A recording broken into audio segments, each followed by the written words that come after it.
When we speak of Jo March, we are talking about more than just a character, we are talking about an archetype. Jo is the quintessential literary rebel, the fierce spirit who, for generations of readers, has served as the symbolic champion of female independence and untamed ambition. She is the girl who rejects corsets, rejects convention, rejects the entire prescribed path of feminine propriety, famously declaring her intent to keep Jo herself and avoid the dreadful things that marriage does to women. The core promise of Little Women, the exhilarating, radical promise, was that Jo March might actually achieve a life defined by her own terms, free from the traditional binds of marriage and domesticity. This is why her eventual marriage to Professor Friedrich Bhaer remains the most contentious and bitterly debated climax in the entire canon of classic American literature. After rejecting the dazzling, easy romance of Laurie, the wealthy childhood sweetheart, Jo chooses a penniless, older, clumsy German academic.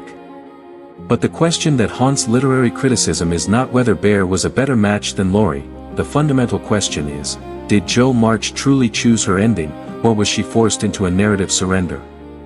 Was this union an organic realization of deep, true love, or was it the inescapable proof that even the most brilliantly conceived female rebel must eventually be tamed by a patriarchal mentor figure to be deemed whole by the standards of her time? In the Emotive Archive, we argue that the marriage of Jo and Bhaer represents a profound illusion of choice. It feels like a triumph because she rejected the obvious, conventional path, Laurie, yet it functions as a deep compromise, redirecting her boundless energy away from radical individualism and into an acceptable domestic box. We must dissect the nature of this compromise, which felt to many, including the author herself, like a necessary betrayal. Louisa May Alcott famously disliked the pressure to marry off her heroine. She wrote that she would not have Jo marry anyone, but yielded to the commercial imperative from her publisher and readers to give the Little Women a satisfying, romantic conclusion. Alcott, in a cynical act of defiance, chose Bhaer as an unromantic, older figure to frustrate the readers who desperately shipped Jo and Laurie. However, by introducing Bhaer, Alcott inadvertently created a different, and perhaps more insidious, kind of trap. The trap lies in Bhaer's role as the idealized mentor. Jo's relationship with Bhaer is defined, first and foremost, by criticism and guidance. He is her literary conscience, the one who confronts her when she is writing sensationalist story papers for quick money. He challenges her art, forcing her to strive for something real and true. While this critique can be viewed as supportive and intellectually honest, it also establishes a clear, unequal power dynamic. Bhaer possesses the moral and intellectual authority over Jo's artistic expression.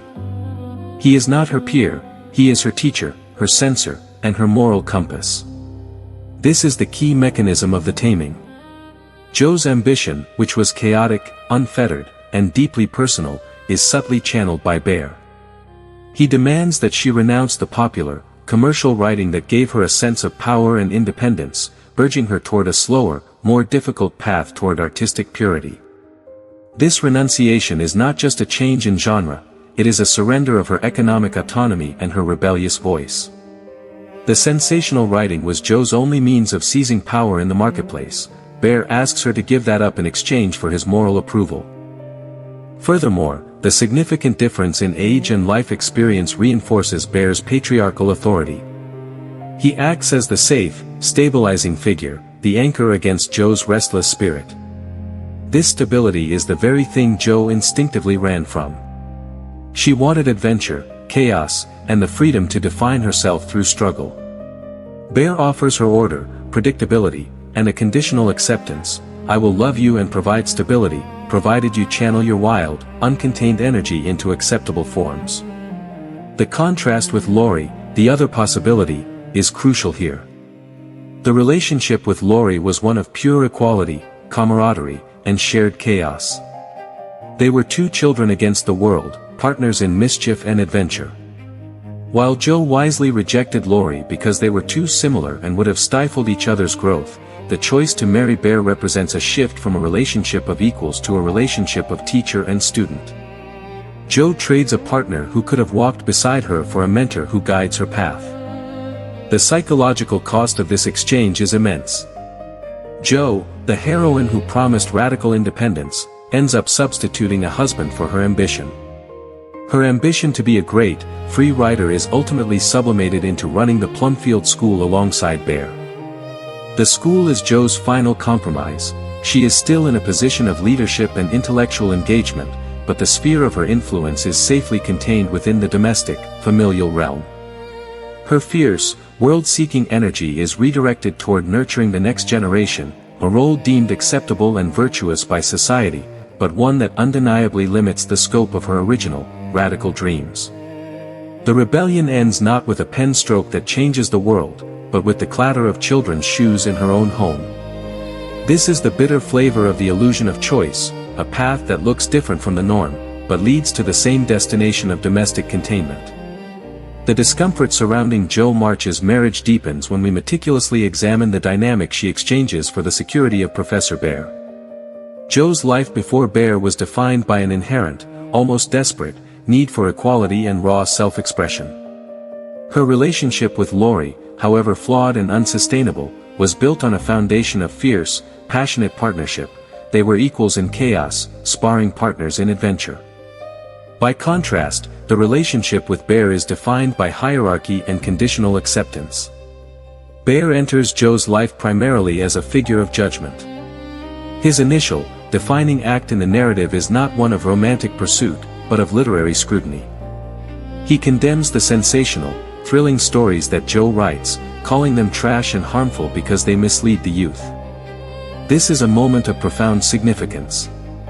When a patriarchal figure criticizes a woman's work, he is not just critiquing her craft, he is critiquing her power and her ambition. Jo's sensational writing, while aesthetically questionable, was her only reliable source of income and power, her ticket to New York and her means of supporting herself independently. By dismissing it, Bhaer forces Jo to forfeit her financial autonomy. The subtle mechanism of taming unfolds here. Bhaer offers a superior moral vision, guiding Jo toward true art. But this guidance comes at a cost. Jo must surrender her rebellious style and, crucially, her marketplace success. She trades the fiery energy of her sensational fiction for the quiet integrity Bhaer endorses. This exchange effectively subdues Jo's wildness. She exchanges the chaotic, uncontrolled fire of her original creative vision for the warm, regulated hearth of Bhaer's moral approval. He represents order, and Jo's marriage is a symbolic submission to that order, extinguishing the radical chaos that defined her youth. The age gap and Bhaer's previous status as a respected, older European professor amplify this dynamic, establishing him as an undeniable authority figure rather than a romantic equal. He is a wise critic and a substitute father figure, offering the kind of intellectual and moral mentorship that Jo's own father, the absent and overly idealistic Mr. March, failed to provide.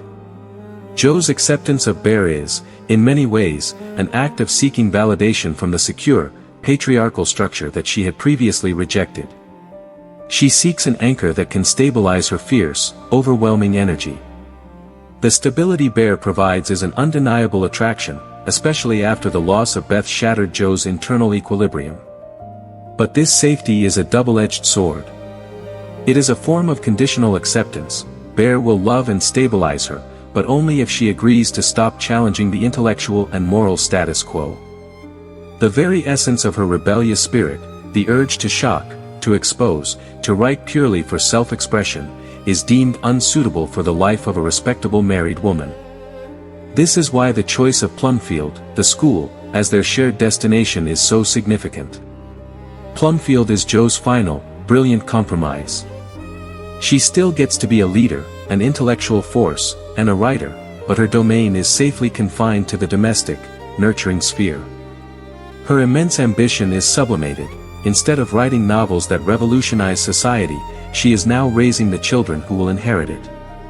This is a palatable, virtuous form of ambition for a woman of the 19th century, but it is a noticeable retreat from her earlier, more radical dreams of becoming a great, free writer in New York or Europe. The marriage to Bhaer proves that the fictional world of Little Women could tolerate Jo's rebellious spirit only up to a point. It could tolerate her desire to work, her rejection of Laurie, and her rejection of femininity, but it could not tolerate her perpetual independence. The narrative imperative, driven by audience demand and Alcott's own societal limitations, dictated that the rebel must be contained. Jo was allowed to run, but ultimately, she had to be gently guided back home, her wild genius safely harnessed for the production of domestic virtue. The tragedy lies in the fact that Jo genuinely believed she was choosing freedom, when in fact, she was choosing the most morally sanctioned form of containment available to her. The most painful dimension of Jo March's ending is the sense that, despite her best intentions, she succumbed to the very societal expectations she had so fiercely resisted. Her marriage to Professor Bhaer is, in many ways, the narrative's greatest failure of nerve, demonstrating that the promise of radical independence for a female heroine was, even in the hands of Louisa May Alcott, merely an illusion of choice. Jo's true desire was not simply to be a successful writer, she wanted to live, to experience adventure, to be free from the stifling boundaries that confined women. She sought the grand experience that fueled her pen. Her rejection of Laurie was an explicit commitment to this freedom, to preserve her wildness.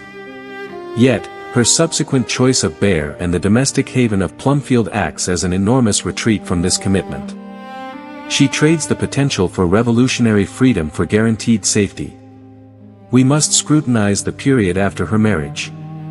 The fiery intensity that drove Jo to write sensational, commercial fiction, a direct reflection of her raw, untamed spirit, is conspicuously absent.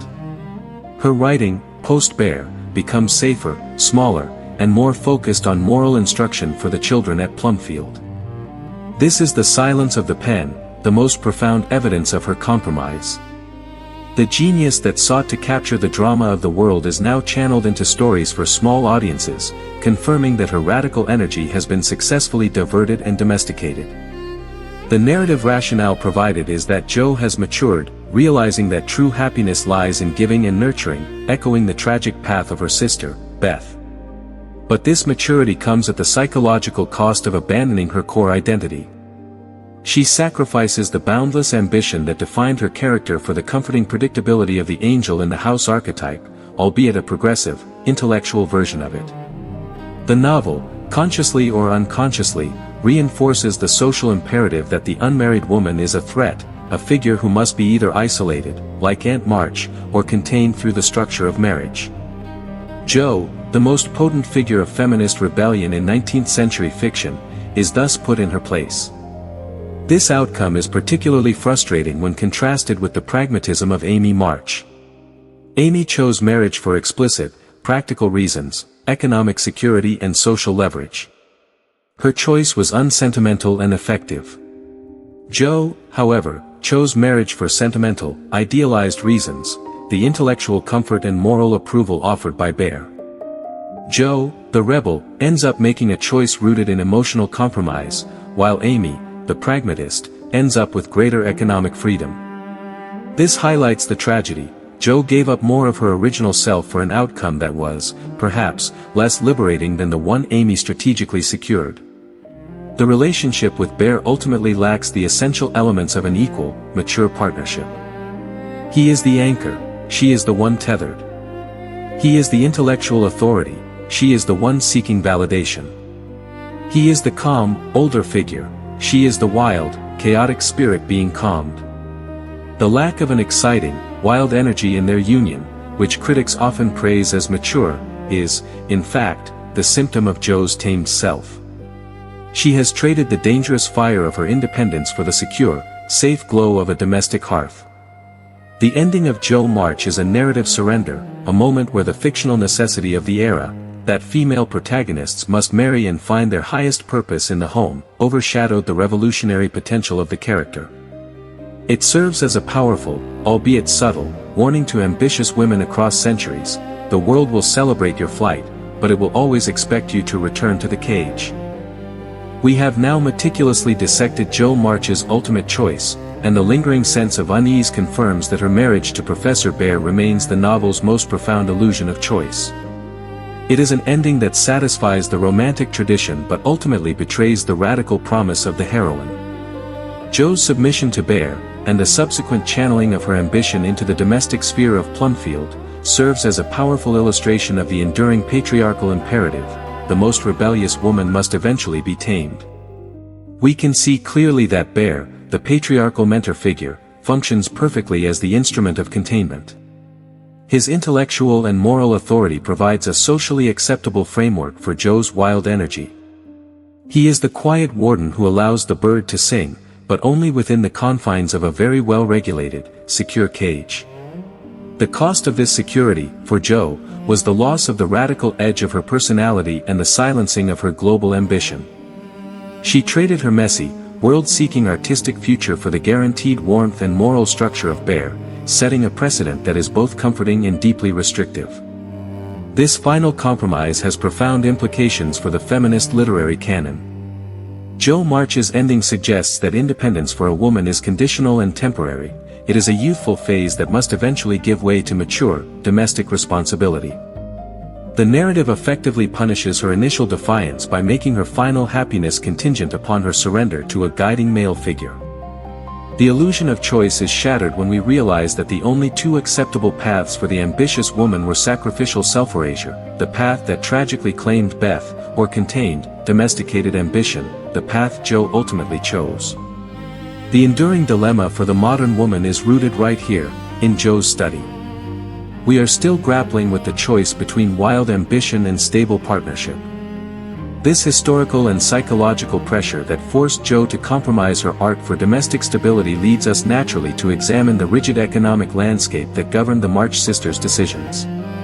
We must now move beyond the character arcs and dissect the very fabric of the world that imposed these cruel limits. Our continued excavation in the Emotive Archive will directly address the societal and economic structures that made Jo's path so impossible. This realization about Jo's containment forces us to critically re-examine the very values the March family championed, starting with the poverty romanticization.